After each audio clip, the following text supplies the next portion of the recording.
The Academy, past presidents of the Academy, vice president, fellows of the Academy, Your Excellencies, distinguished guests, students, ladies and gentlemen. On behalf of fellows of the Ghana Academy of Arts and Sciences, I warmly welcome you to Day 2 of the 3-day lecture, marking the 51st in the series of the J.B. Danquah Memorial Lectures, given on the Academy's platform since 1968. The J.B. Danquah Memorial Lecture Series was instituted in 1968 in memory of a foundation member of the Academy, Dr. Joseph Boachi Danquah. The event consists of a series of 3 lectures delivered on varying themes ranging from law, philosophy, literature, medicine, health, religion, nation building, and others. The Maiden Lecture was delivered in 1968 by His Excellency W.B. Van Leer, also a foundation member of the Academy, on the theme, the law, human rights, and the judiciary.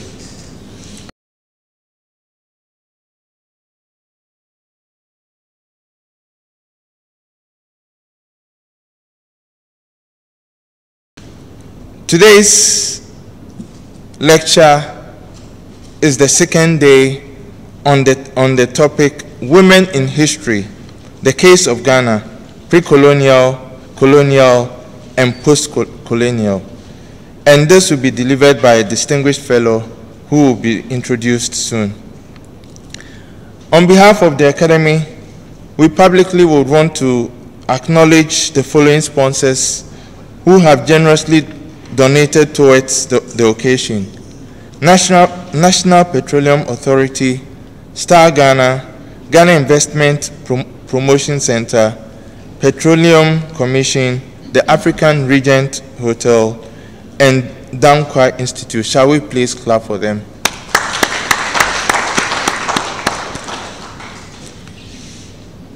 We thank the sponsors very much. The chairman for this evening's event is Professor Samuel Sefadede. He is a professor of food science at the University of Ghana. He has been head of the Department of Nutrition and Food Science, Dean of International Programs, and Foundation Dean of the Faculty of Engineering Sciences. He is a professor in the Department of Food Process Engineering, University of Ghana. Professor Sefadede was chairman of the board of the Millennium Development Authority that executed Ghana's first Millennium Challenge Compact. He also led the team to develop Ghana's second Power Compact and served as chairman of the board of MIDA for the execution of Ghana's second compact from December 2015 to January 2017. Professor Sefadede was elected Vice President, Sciences Section of the Ghana Academy of Arts and Sciences in December 2016. Ladies and gentlemen, your chairman for the occasion.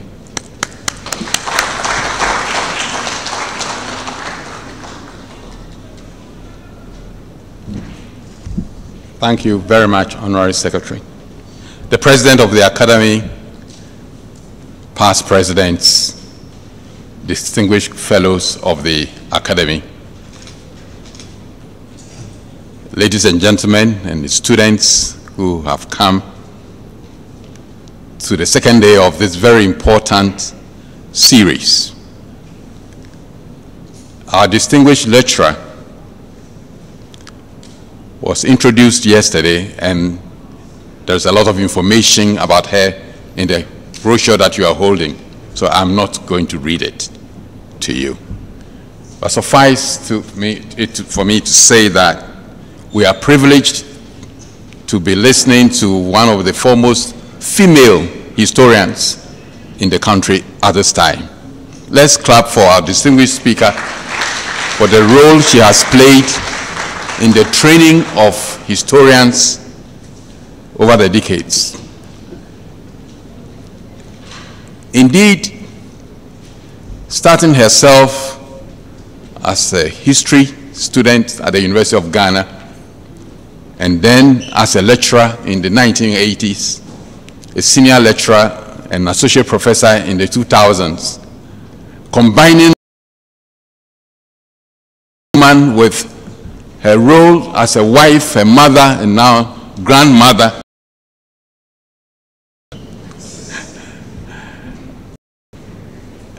In this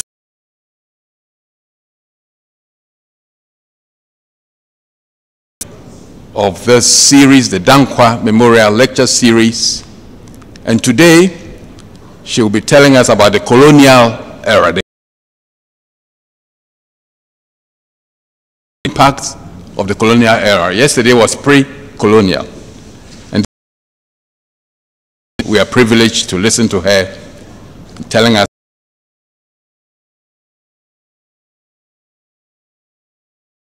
about the women in history, the colonial era.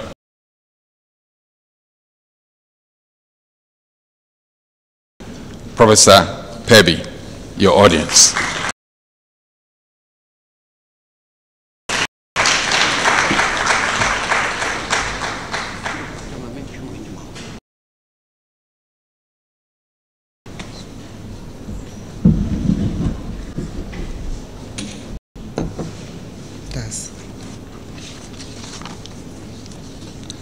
Good evening, distinguished ladies and gentlemen.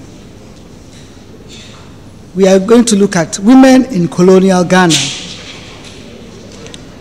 During the military, social and economic rules, the British introduced an alien political system into the country. This lecture will examine some of the structure was the chief, whose main duties were to recruit labor and collect taxes. The queens were not at all recognized in any form. Although the British government applied a policy of indirect rule based on the belief that the European and the African were culturally distinct, and that the institution of government most suited to the African were those he had devised himself, for all intents and purposes, it did not work as expected. Women in Ghana were not deterred by the attitude of the colonial government towards them, and whenever possible, performed their traditional rules. When Governor Hodgson demanded the golden stool from Asante, it was Nana Yaa Asantewaa, Queen of Ejoso, who led the war in 1900 against them. Nana Yaa Asantewaa called on all the various states in Asante to take up arms and fight against the British. She lost the war and was exiled together with Asantehene Prempeh I to the island of Seychelles, where she stayed until 1924, when she was returned. In the military sphere, women exercised caution and diplomacy, unlike the pre-colonial period when they were very active. Women did the same so far as social activities were concerned.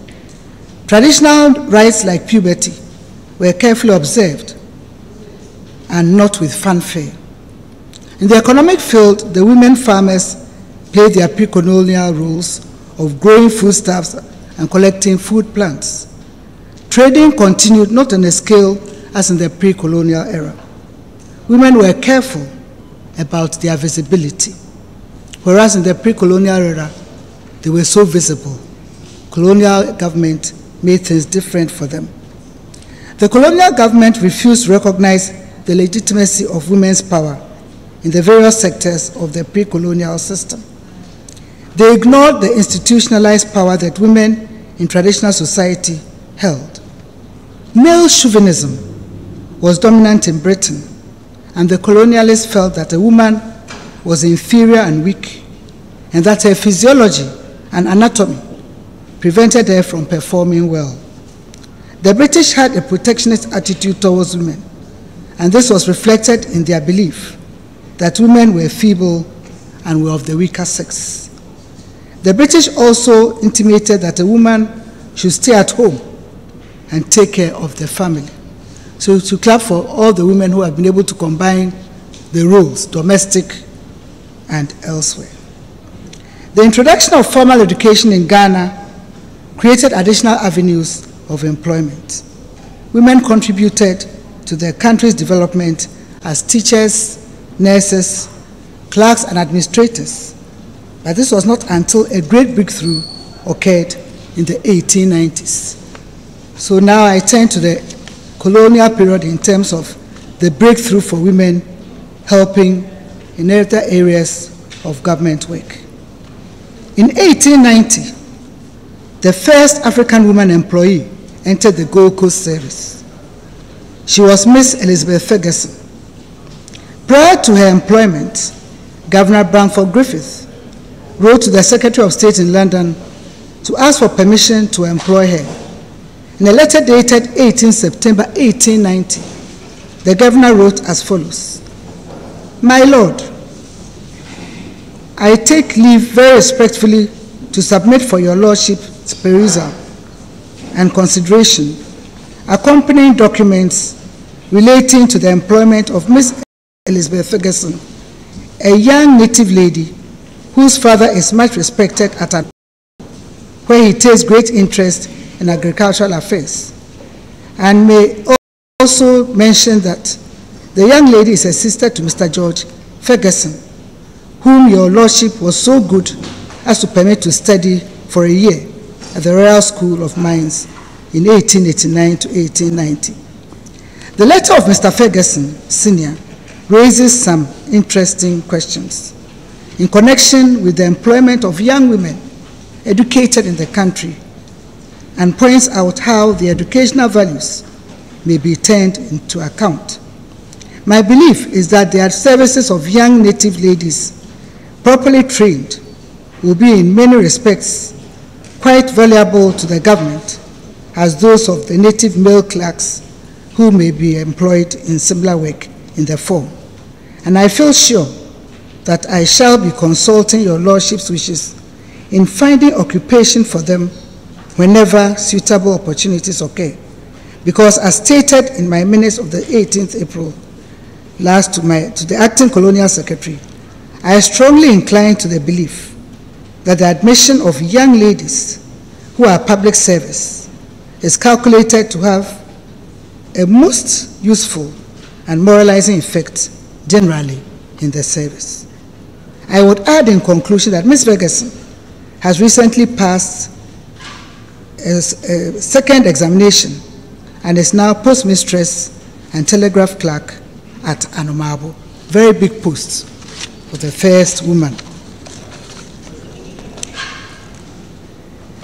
On 23rd October 1890, Secretary of State Knaresford replied as follows: "I approve of your action in this matter, and I concur in your view that it is desirable to employ young women who have been educated in the colony in the government service whenever suitable opportunities occur."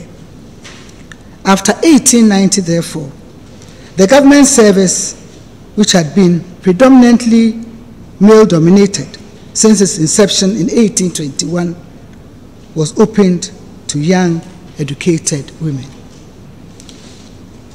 I want to look at the recruitment of women up to 1956. Although the colonial service became opened to women, the account of the employment situation in the country in 1916 indicated that very few women, the numbers were not given, engaged in clerical duties in the service and in trading firms. The majority of women were employed in farming, trading, and panning, weaving, and catering. Yesterday, I talked about some of the traditional things women did, and it looked like women were still involved: the farming, the trading, spinning, weaving, and so on. 4 years later, the Gold Coast Education Committee reported that the careers open to girls who had passed through primary school were: 1, home life, marriage, motherhood, for the great majority; 2, hospital work as nurses. 3, district nursing and midwifery.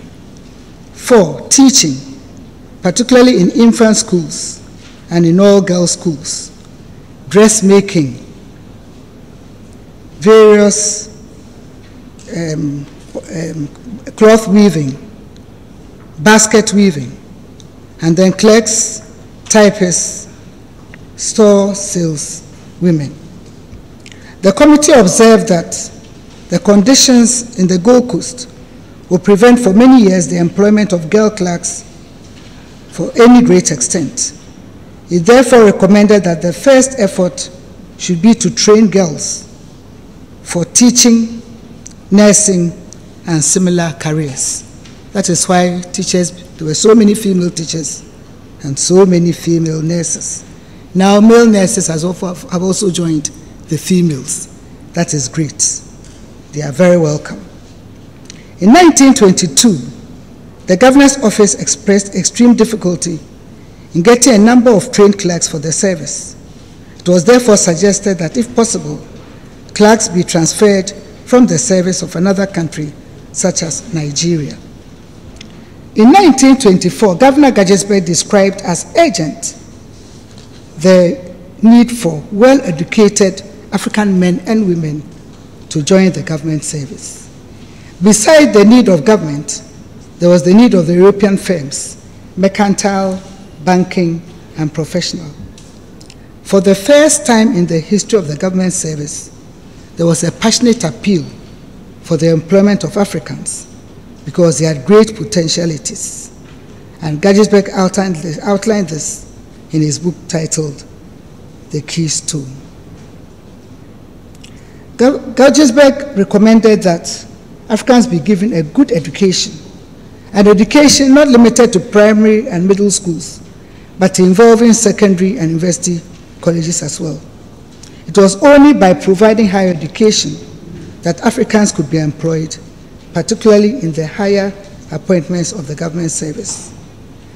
Ghanaian expressed dismay that the colony was turning out annually 4,000 to 5,000 boys only fitted to be clerks.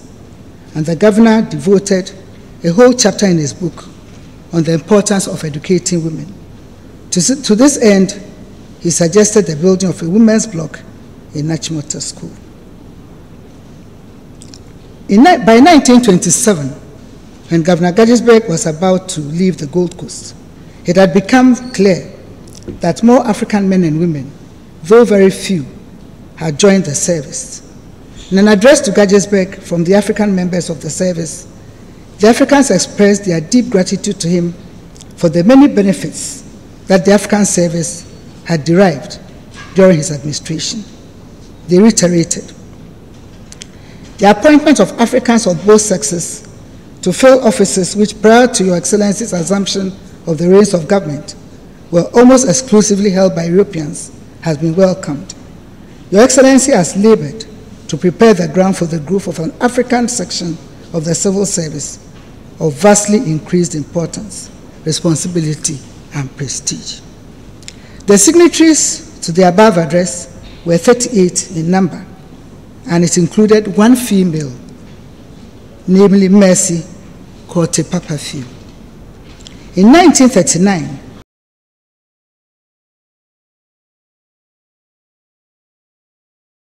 and Africanization policies became evident. 538 women were reported to have been employed in public posts throughout the country. The distribution of the women were as follows: 235 teachers in assisted schools, 110 women in the telephone service, 130 nurses in the medical department, 53 in the health department, of whom 30 were subsidized midwives. The public posts available for educated women was limited to 3 main areas of work. The Committee of 1938 reported that the employment of women in stores was non-existent, but there were few in factories. The majority of women were busily engaged in trade again, The numerical strength of the service in the 1930s was about 7,079, and women constituted 538 of this number. There was no woman in the higher ranks of the service in the 1930s and 1940s, but the appointment of African men into these ranks grew slowly and steadily.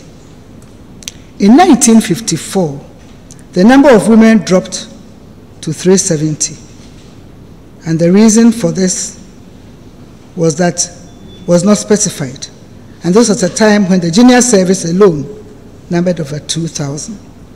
But unlike the 1939 situation, the women were not restricted to only 3 departments, namely education, health/medical, and post and telecommunications,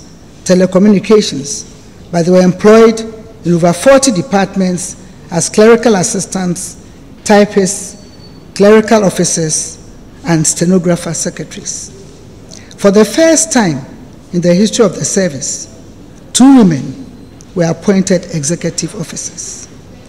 These appointments were made possible, firstly, because the late Pre-Commission of 1951 recommended the abolition of structural barriers between the junior and senior services.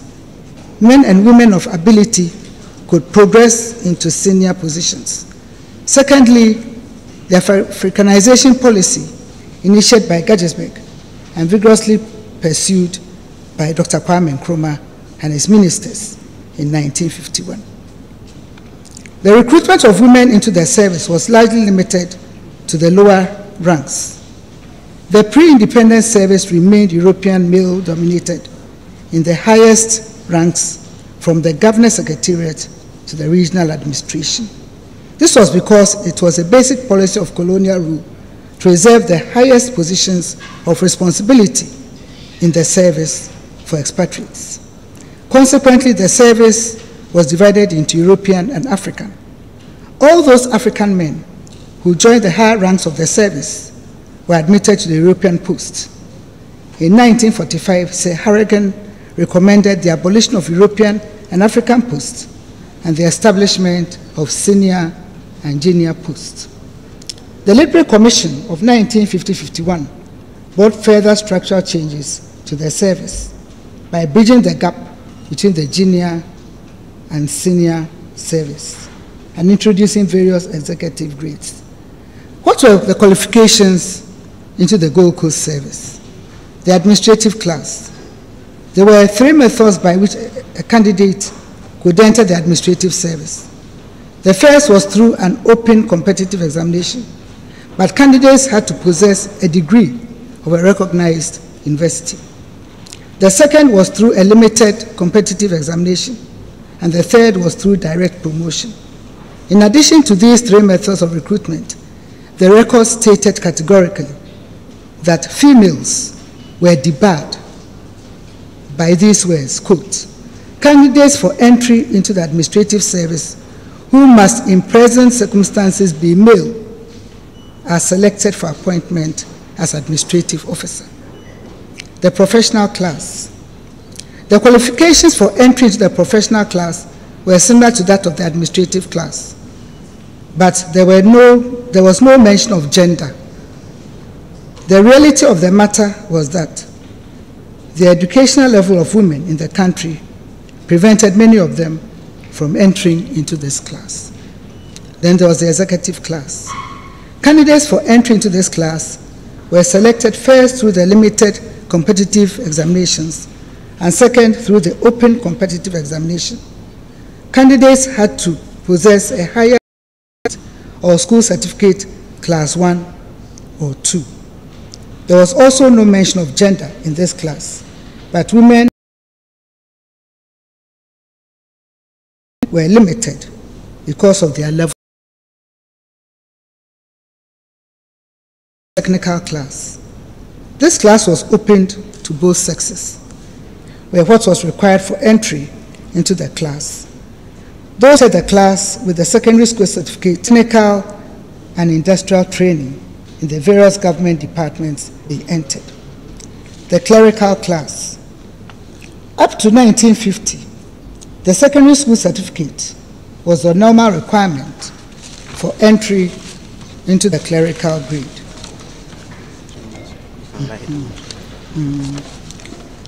I'm short-sighted, so. In 1950-51, the Literary Commission recommended that special classes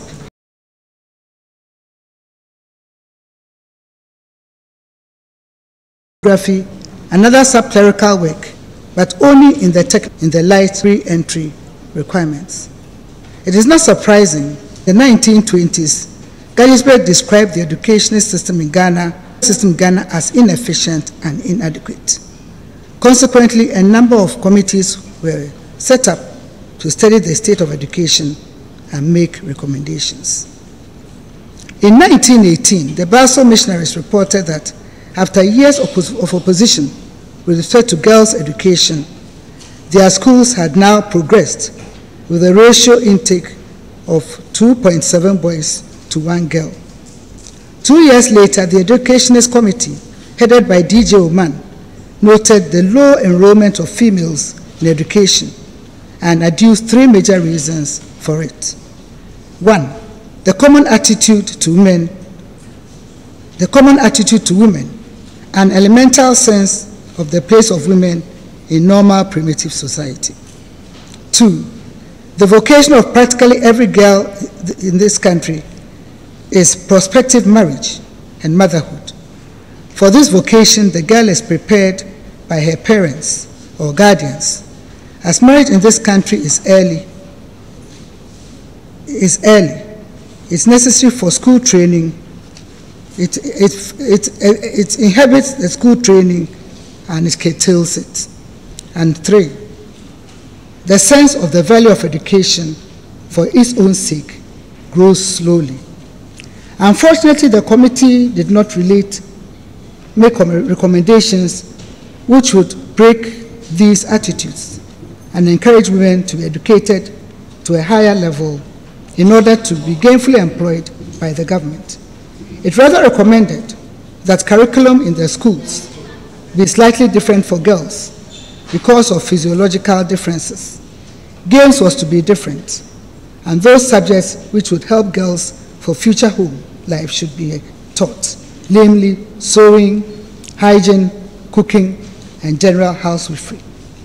It further recommended the establishment of a secondary boarding school for boys alone at Achimota, since the enrollment of girls in the various schools in the country was extremely low.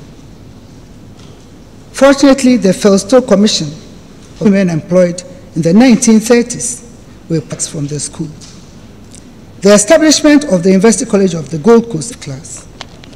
The administrative period in 1950 deemed to be capable of fulfilling all the duties which administrative officers may be required to undertake in the service. Officials, administrative class, senior posts of the government, they were responsible for the main organization and control of the complicated business of government and for the management of the work of the various departments. Their duty was not only to ensure the smooth day-to-day running of the department, but also to face any major problem that might arise, find the solution, or if possible, forestall it, estimate the cost of staff, building, and money. They were also required to give a complete, balanced, and sensible picture of what the reaction of other departments of other countries did in various circumstances. The work demanded the greatest accuracy, precision, and lucidity in marshalling facts. Administrative officers in the regions were regarded as the general representatives of the government in the regions in which they were serving. They were to ensure that those policies which affected the general administration of the region concerned was carried out in an orderly and efficient manner. They were also responsible for the good government of the region and were entitled to receive, as the agents of the central government, any information which will help them to discharge their responsibilities. In cases of emergency arising from civil commotion, epidemic, or sudden disaster, they could be compelled to commit the government to the action which they deemed best in the circumstances. It was during such emergency situations that the Riot Act was read. This act ordered policemen to charge and shoot. Administrative officers were also required to undertake various duties on behalf of departments which did not have suitable staff. They also discharged a large number of miscellaneous functions which the interests of the good management and of the people required to be done. Whenever the appointment of a special list officer was not satisfied by the circumstances, they had to discharge the duties of a magistrate, deputy sheriff, licensing officer, commissioner of oath, etc. So the idea of a woman administrative officer performing the above listed duties, either at the central or regional level, was inconceivable at that time. The thought that a woman officer at the regional level would act as a coroner, holding inquests and examining corpses, was repelling. Trekking involved riding bicycles or riding on horseback, and this was deemed unfeminine. Being carried in a hammock, like her male counterparts, in some of the field inspections would have been sacrilege. So the fear that an administrative woman officer would not be accepted in the by the chiefs and the elders, especially because she would sometimes have to attend the chief's court as an arbitrator, was unheard of. The roads leading to the interior were not that good, and it was from this traditional taboo of women crossing the Pra River which also added its need to it. Needless to say, the administrative class was the most prestigious and enviable class in the government service. Unfortunately, women were not given a chance to prove or disprove the fears of the colonial government. Male chauvinism was dominant in Britain and in all Europe, America, Asia, and Africa. The colonialists felt that a woman was inferior and weak, and that her physiology and anatomy prevented her from performing well. There was also a protectionist attitude because the man who was stronger had to protect the woman who was feeble and of the weaker sex. A highly placed retired male civil servant who worked in the colonial service explained during an interview to me that the prejudice against the employment of women in the administrative class were due first to a woman's biological role, pregnancy, childbirth, long periods of absence from work, bringing up of children, etc. And second, because of the nature of work in the service. In addition to the duties detailed above, he remarked that an administrative officer could be tossed anywhere. The colonialists felt uneasy about transferring a woman from the central administration to the region, especially if she was a married woman. Since the colonialists wanted total commitment and continuity in the service, a woman's physiological makeup was thought of as a disability. The reality of maternity leave and child rearing and the risky and demanding duties of administrative officers at that time reinforced the colonialist fears. A retired male senior civil servant who worked in the service from 1939 to 1970 explained to me that when he worked as an administrative officer, he found the work very demanding and highly exhausting. There were times of uncountable meetings with colonial officials, and he remembers that on one occasion he ate at home only thrice during a certain month at that time. And this was Neo Samuel Sr. I interviewed him in the early 90s. The attitudes of the colonialists was reinforced by the Ghanaian traditional setting, which normally expected the man to be the leader of the state, community, and the family. Women were given certain specific roles to play in the state and in the family.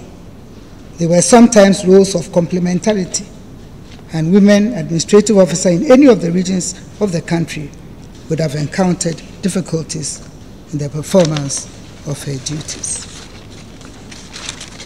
So the late Bid Commission of 1951 made the underlying recommendations with respect to the general position and conditions of service for women.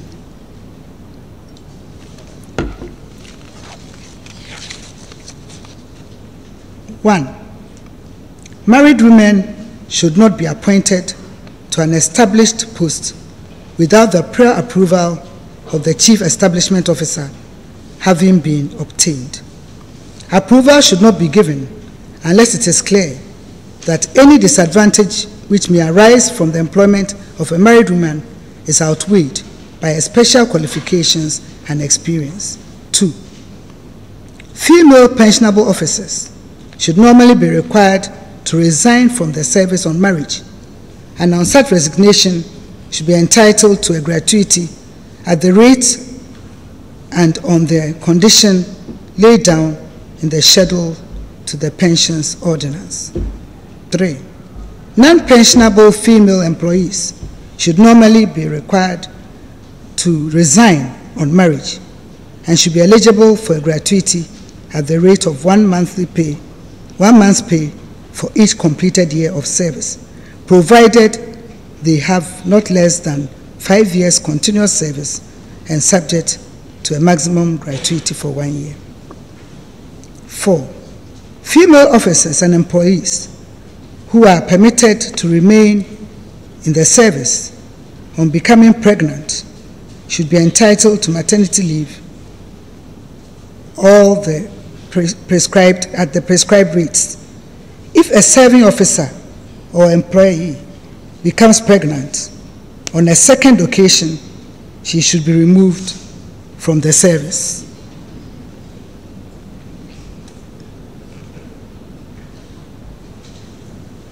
With vacation leave and the usual maternity leave due, but without any retiring benefits. Maternity leave should count against the normal sick leave entitlement, and sick leave in addition to maternity leave should not normally be granted. Any period of absence above the approved maternity leave should be regarded as special leave without pay and should not count towards retiring benefits. The existing provision for nursing mothers should be retained. The above regulations destroyed a lot of the more humane provisions made in 1948. A woman's biological or reproductive roles were clearly disabilities, so far as the scheme and conditions in the service were concerned. The official position was that the service had functions for which the differences in women constituted considerable hindrances in performance. The compulsory retiring age during this period was 55 years for men and 50 for women.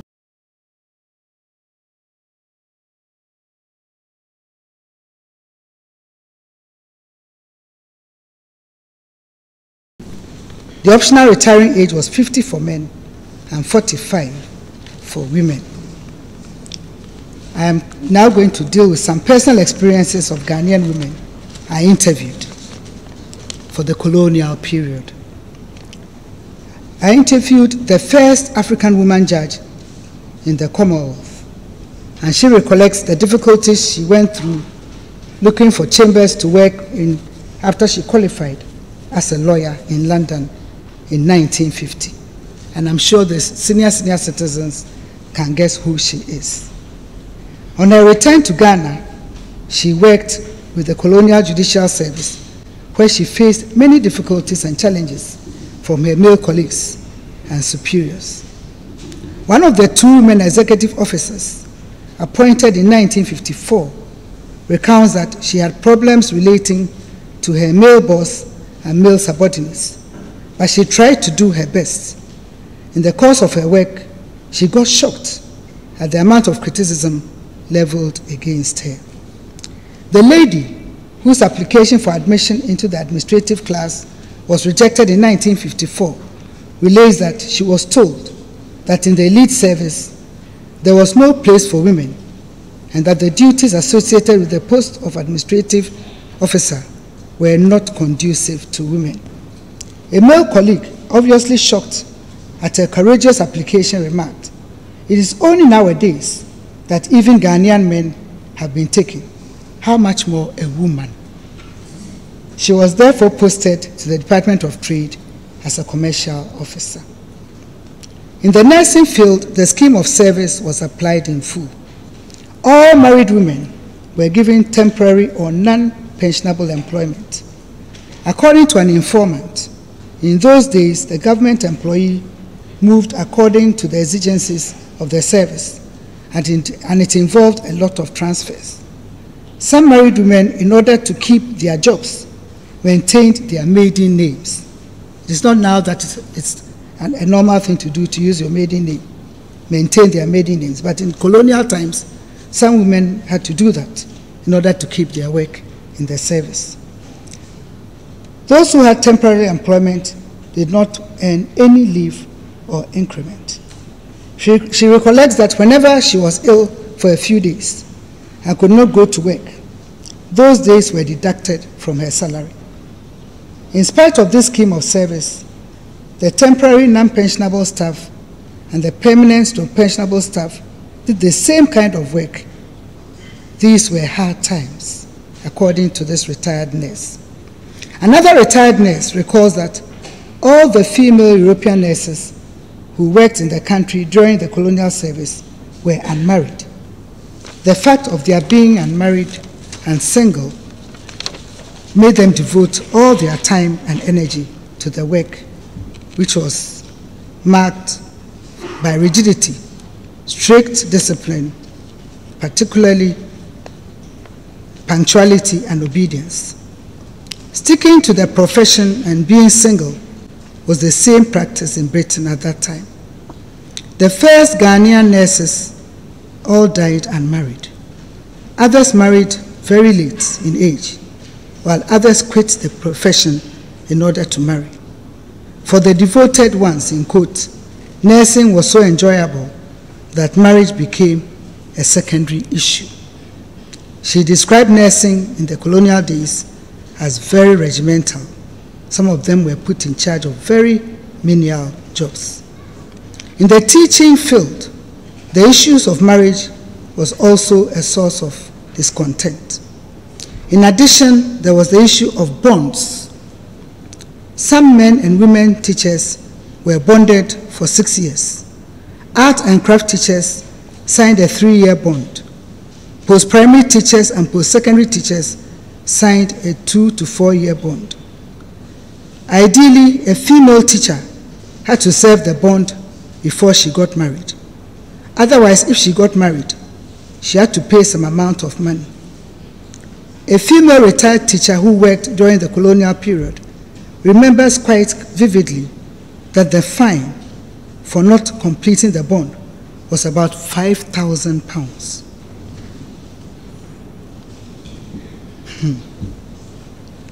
It will break a bank. In 1954, the bond was about £5,000. In 1954, the committee set up to review the salaries and conditions of service of non-government teachers recommended that all teachers be bonded for 5 years to the Ministry of Education and Social Welfare. In addition, when a woman teacher married, her bond should be waived. It also recommended the payment of gratuity to a married woman who resigned from the service on the ground of marriage.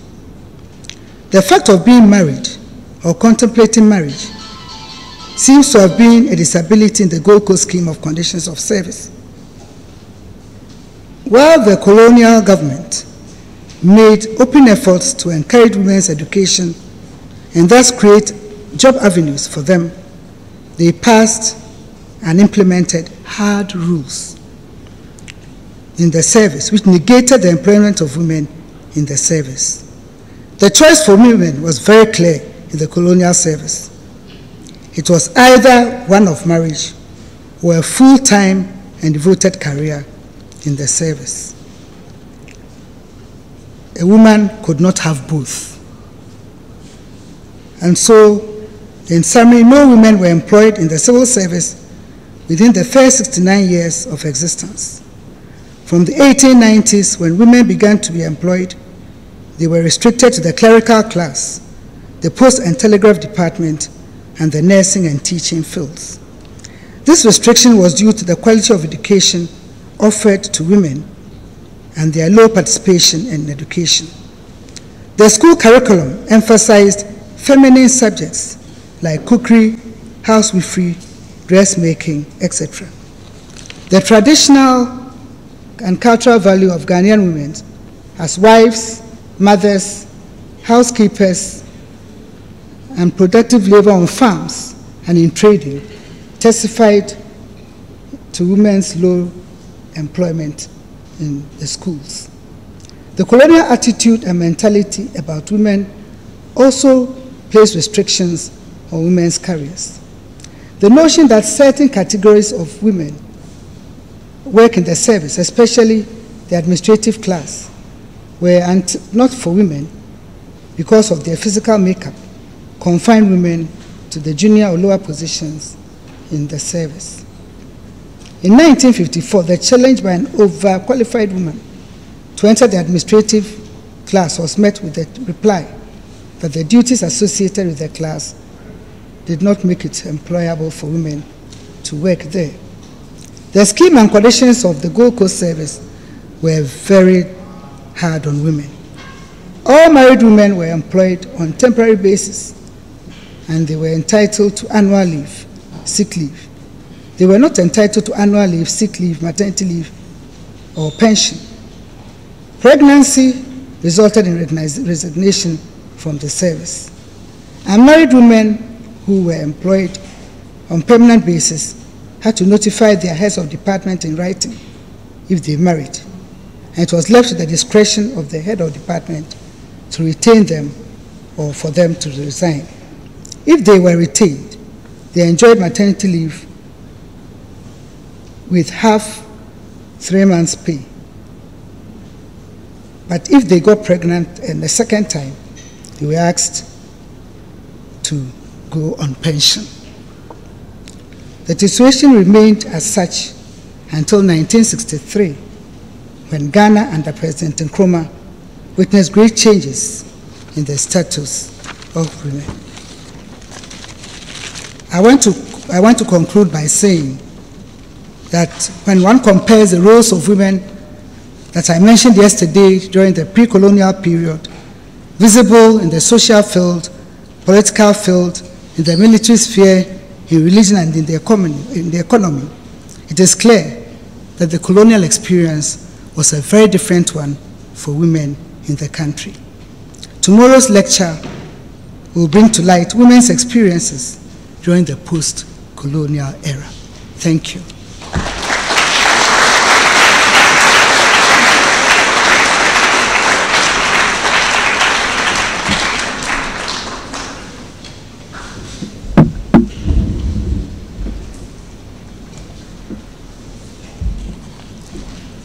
Let's put our hands together for Professor Perbi for helping us to appreciate the women's roles during the colonial era. We've come very far. As she read some of the ordinances and the regulations, you will find the disadvantage, the transposition of foreign values to confuse our traditional systems, and therefore denying the bulk of our population the opportunity to serve the nation. In the areas of education, administration, her narration on the examples is enlightening. So if you are here today and the things we do, as she's promised, tomorrow she will talk about the contemporary issues. Have we made progress from the colonial era to give voice and opportunities to all citizens, irrespective of gender. You are invited to come tomorrow to listen to this sequel. Thank you very much.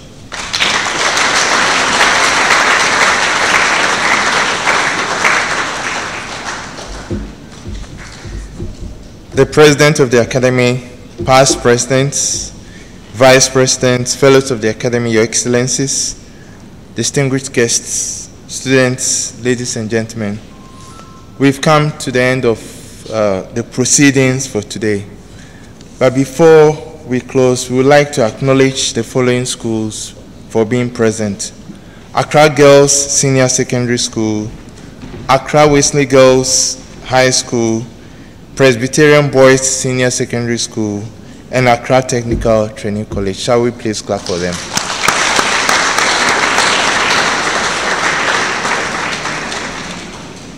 There will be no refreshments for today, so for refreshments, come tomorrow. Shall we please rise as the party here comes down? Okay.